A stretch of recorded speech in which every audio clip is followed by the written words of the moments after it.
નમસ્તે વિદ્યાર્થી મિત્રો, ધોરણ 12 અર્થશાસ્ત્ર વિષયમાં ચેપ્ટર 7 વસ્તી પોપ્યુલેશન આ ચેપ્ટર આપણે સમજી રહ્યા છીએ, જેમાં આજે આપણે એક નવા ક્વેશ્ચનની શરૂઆત કરશું. પ્રશ્ન નંબર 6, ભારતમાં જાતિ પ્રમાણ અંગેના વિશ્લેષણ અને તારણો રજૂ કરો. 3 અથવા 5 ગુણમાં પૂછાય એવો મોસ્ટ આઈએમપી ક્વેશ્ચન. ભારતમાં જાતિ પ્રમાણ અંગેના વિશ્લેષણ અને તારણો રજૂ કરો. 3 અથવા 5 માર્કમાં પૂછાય એવો ક્વેશ્ચન. જાતિ પ્રમાણને બીજા કયા નામે ઓળખવામાં આવે છે? તો કે લિંગ પ્રમાણ, સ્ત્રી પુરુષ પ્રમાણ કે સેક્સ રેશિયો તરીકે પણ ઓળખવામાં આવે છે. એટલે આ રીતે પણ આપણને ક્વેશ્ચન પૂછાઈ શકે કે ભારતમાં સ્ત્રી પુરુષ પ્રમાણ અંગેના વિશ્લેષણ અને તારણ રજૂ કરો, ભારતમાં લિંગ પ્રમાણ અંગેના વિશ્લેષણ અને તારણો રજૂ કરો, ભારતમાં જાતિ પ્રમાણ અંગેના વિશ્લેષણ અને તારણ રજૂ કરો. કોઈ પણ રીતે ક્વેશ્ચન પૂછાય, જવાબ આ જ આવશે. એટલે આ વાત ખાસ મગજમાં રાખજો. સૌથી પહેલાં અહીં આપણે જાતિ પ્રમાણનો અર્થ સમજવાનો છે કે જાતિ પ્રમાણ કોને કહેવાય. સિમ્પલ અર્થ: દેશની વસ્તીમાં દર 1000 પુરુષો દીઠ જોવા મળતી સ્ત્રીઓની સંખ્યા. દેશની વસ્તીમાં દર 1000 પુરુષો દીઠ જોવા મળતી સ્ત્રીઓની સંખ્યા એટલે જાતિ પ્રમાણ, એટલે લિંગ પ્રમાણ, એટલે સ્ત્રી પુરુષ પ્રમાણ, એટલે સેક્સ રેશિયો. કઈ રીતે પ્રાપ્ત થાય? 1000 પુરુષોએ સ્ત્રીઓની સંખ્યા કઈ રીતે પ્રાપ્ત થાય? તો એના માટે આપણે એક સિમ્પલ ત્રિરાશિ મૂકવી પડે. એનું હું તમને એક્ઝામ્પલ આપું. માની લ્યો કે દેશમાં 65 કરોડ પુરુષો છે અને 60 કરોડ સ્ત્રીઓ છે. તો અહીં આપણે ત્રિરાશિ એવી મૂકવાની કે 65 કરોડ પુરુષોની સામે 60 કરોડ સ્ત્રીઓ છે, તો 1000 પુરુષોની સામે સ્ત્રીઓ કેટલી? આ રીતે ત્રિરાશિ મૂકવાની થાય. 65 કરોડ પુરુષોએ 60 કરોડ સ્ત્રીઓ, તો 1000 પુરુષોએ કેટલી સ્ત્રીઓ? આ રીતે આપણે ત્રિરાશિ મૂકીએ ત્યારે આપણને જાતિ પ્રમાણ પ્રાપ્ત થાય. ગણતરી કરતા જાતિ પ્રમાણ પ્રાપ્ત થાય. વસ્તીનો અભ્યાસ કરવાની વાત આવે ત્યારે યાદ રાખજો, જાતિ પ્રમાણનો અભ્યાસ ખૂબ જ અગત્યનું સ્થાન ધરાવે છે. જ્યારે દેશમાં વસ્તીનો અભ્યાસ થાય છે ત્યારે જાતિ પ્રમાણ અંગેનો પણ અભ્યાસ થાય છે, અને આ અભ્યાસ ખૂબ જ અગત્યનું સ્થાન ધરાવે છે. કઈ રીતે? સમજીએ. જો કોઈ પણ દેશમાં દર 1000 પુરુષોની સામે સ્ત્રીઓની ઘટતી જતી સંખ્યા અનેક વિષમતાઓ સર્જે છે. કોઈ પણ દેશમાં દર 1000 પુરુષોની સામે સ્ત્રીઓની ઘટતી જતી સંખ્યા અનેક સમસ્યાઓ ઊભી કરે છે, અને આ જ સ્થિતિ ભારતમાં છે. ભારતમાં પણ વર્ષોથી દર 1000 પુરુષોની સામે સ્ત્રીઓની સંખ્યા ઘટતી જતી જોવા મળે છે, જેના લીધે દેશમાં અનેક વિષમતાઓ સર્જાય છે, અનેક મુશ્કેલીઓ ઊભી થાય છે.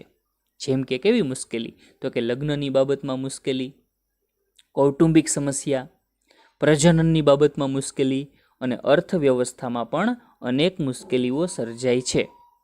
લગ્નની બાબતમાં મુશ્કેલી કેવી સર્જાય? તો કે લગ્નનું જે માર્કેટ છે એમાં પુરુષોનો પુરવઠો વધારે જોવા મળે, એની સામે પુરુષોની માંગ ઓછી જોવા મળે. આ સ્થિતિ સર્જાય. જ્યારે 1000 પુરુષોની સામે સ્ત્રીઓની સંખ્યા ઘટતી જતી હોય ત્યારે દેશમાં આ સ્થિતિ સર્જાય કે પુરુષોની સંખ્યા વધારે હોય, સામે પુરુષોની માંગ લગ્નના માર્કેટમાં ઓછી હોય. આ સ્થિતિ લગ્નની બાબતમાં અસમતુલા સર્જાઈ જાય. કુટુંબની બાબતમાં અસમતુલા સર્જાય. સ્ત્રી વગરનું જે ઘર છે એ સુમસામ, બરાબર.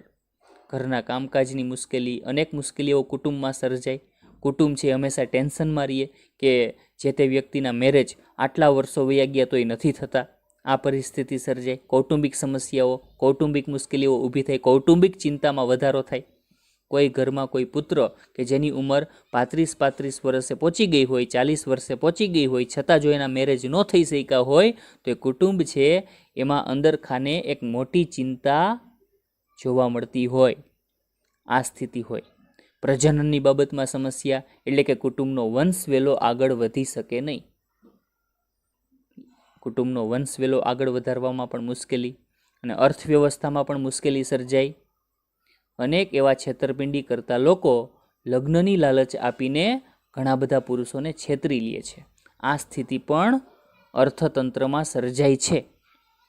એટલે વસ્તીના અભ્યાસમાં જાતિ પ્રમાણનો અભ્યાસ ખૂબ જ અગત્યનું સ્થાન ધરાવે છે.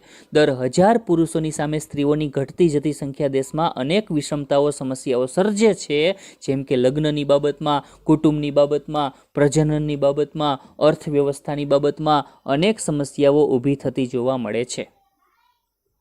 હવે આપણે અહીં ભારતમાં જાતિ પ્રમાણ અંગેનું એક કોષ્ટક જોશું. આ જે કોષ્ટકની આંકડાકીય માહિતીઓ છે એ ક્યાંથી પ્રાપ્ત થઈ છે? તો કે સેન્સસ ઓફ ઇન્ડિયા 2011ના અહેવાલમાંથી આ માહિતી લેવામાં આવી છે. એટલે ખૂબ જ વિશ્વસનીય માહિતી ગણાય, ખૂબ જ વિશ્વાસપાત્ર માહિતી ગણાય.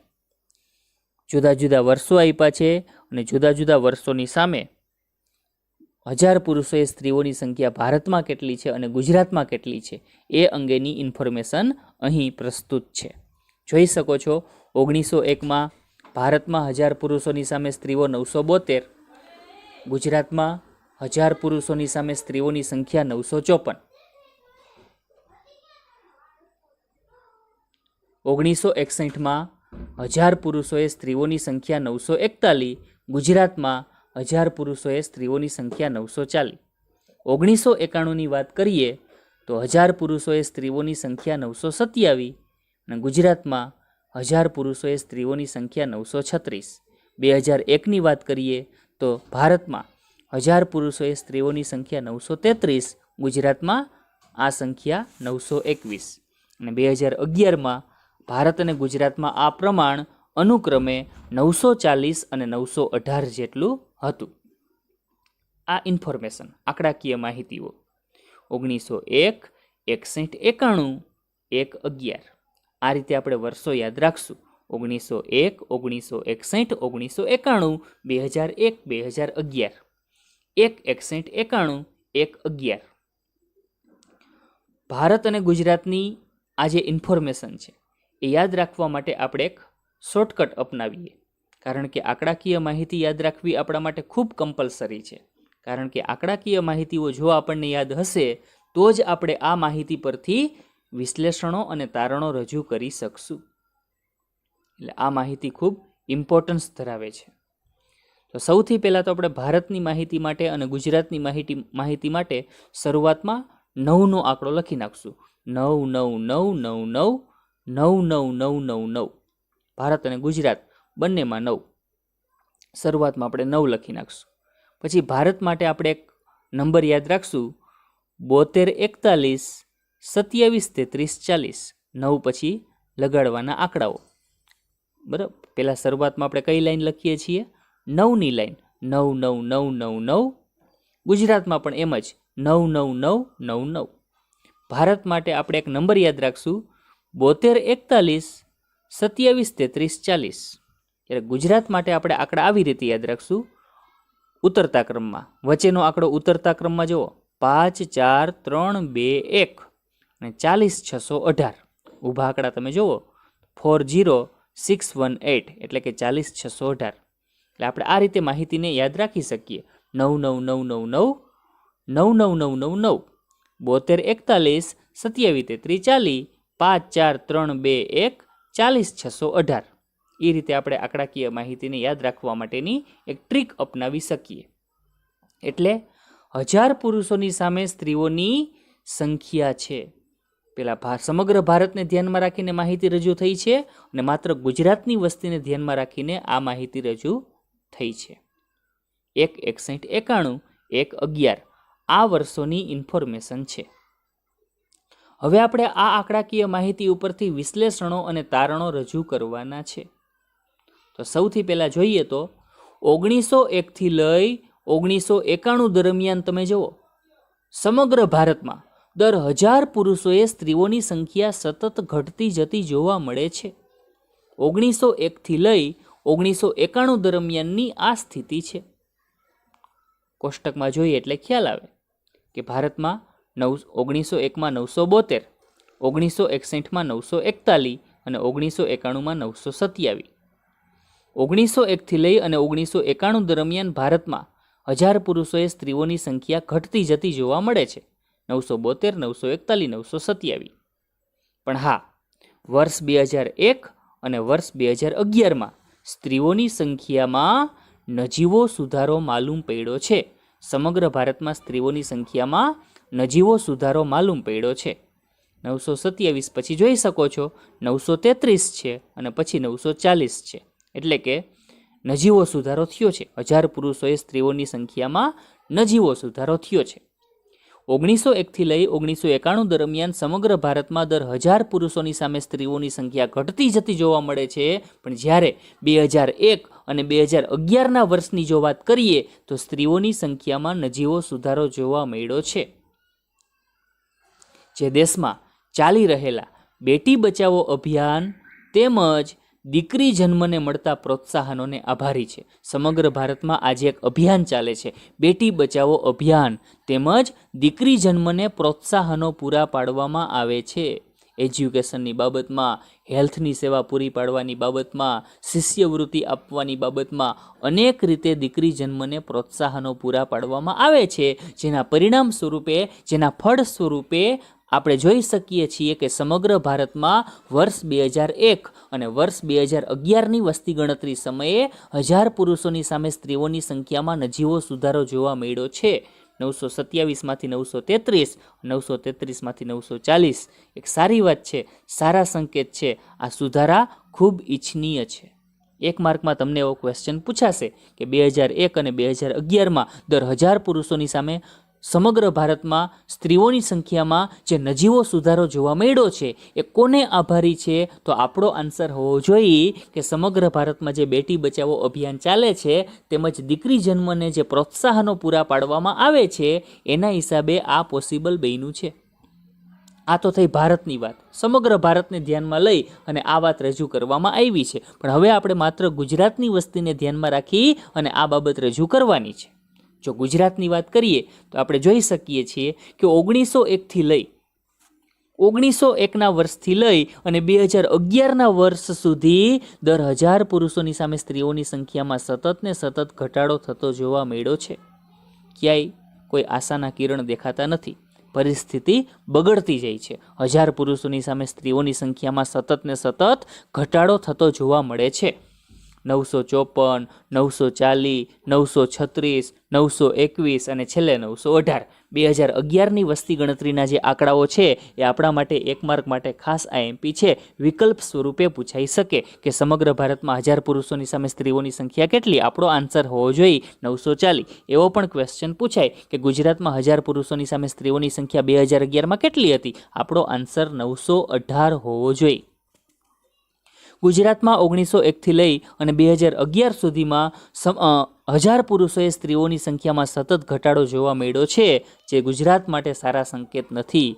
આનો મતલબ એવો થાય કે આપણા દેશમાં 1000 પુરુષોની સામે 918 સ્ત્રીઓ છે, એટલે કે 82 જેટલા પુરુષો એવા રહેશે કે જેણે કદાચ લગ્ન વગર જીવન પસાર કરવું પડે.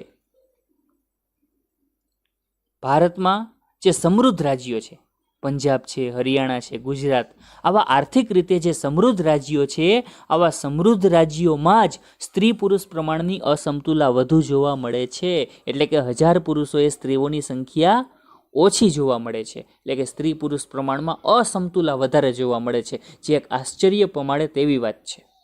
જે આર્થિક સમૃદ્ધતા છે ત્યાં આવી સ્થિતિ વધારે છે. કેટલાક વિકસિત દેશોમાં જોવા જઈએ તો દર 1000 પુરુષોએ સ્ત્રીઓની સંખ્યા વધુ છે. ઘણા એવા વિકસિત દેશો છે કે જ્યાં 1000 પુરુષોની સામે સ્ત્રીઓની સંખ્યા વધુ જોવા મળે છે. પણ જો ભારતની વાત કરીએ તો ભારતમાં એકમાત્ર કેરળ રાજ્ય એવું છે, કે જ્યાં 1000 પુરુષોની સામે સ્ત્રીઓની સંખ્યા વધુ હોય. એકમાત્ર કેરળ રાજ્યમાં આ સ્થિતિ છે. બાકી આપણા દેશના બધા જ રાજ્યોમાં 1000 પુરુષોની સામે સ્ત્રીઓની સંખ્યા ઘણી ઓછી જોવા મળે છે. કેરળની જો વાત કરીએ તો 2011માં કેરળમાં દર 1000 પુરુષોએ સ્ત્રીઓની સંખ્યા 1084 જેટલી હતી. 1000 પુરુષોની સામે સ્ત્રીઓ કેટલી હતી? 1084. સારી વાત છે. કેરળમાં સારી સ્થિતિ છે, સારી વાત છે. પણ કેરળ સિવાયના જે રાજ્યો છે એ દરેક રાજ્યોમાં 1000 પુરુષોની સામે સ્ત્રીઓની સંખ્યા ખૂબ ઓછી જોવા મળી છે. સારી વાત નથી. અનેક વિષમતાઓ સર્જાય, લગ્નની બાબતમાં, કુટુંબની બાબતમાં, પ્રજનનની બાબતમાં, અર્થવ્યવસ્થાની બાબતમાં અનેક વિષમતાઓ સર્જાય, દેશ માટે સારી વાત નથી. તો અહીં આપણે કોષ્ટકને આધારે વિશ્લેષણો અને તારણો રજૂ કર્યા. હજી એક ટોપિક બાકી છે આપણે સમજૂતીમાં, સ્ત્રી પુરુષ પ્રમાણની વિષમતા, અસમતુલા માટેના કારણો. ભારતમાં 1000 પુરુષોની સામે સ્ત્રીઓની સંખ્યા ઘટતી શું કામ જાય છે, એના માટેના કારણ આપણે તપાસવાના છે, પણ એ આપણે નેક્સ્ટ ટાઈમ સમજશું. અત્યારે અહીંયા સુધી આપણે આ ક્વેશ્ચનમાં રાખીએ. અસ્તુ.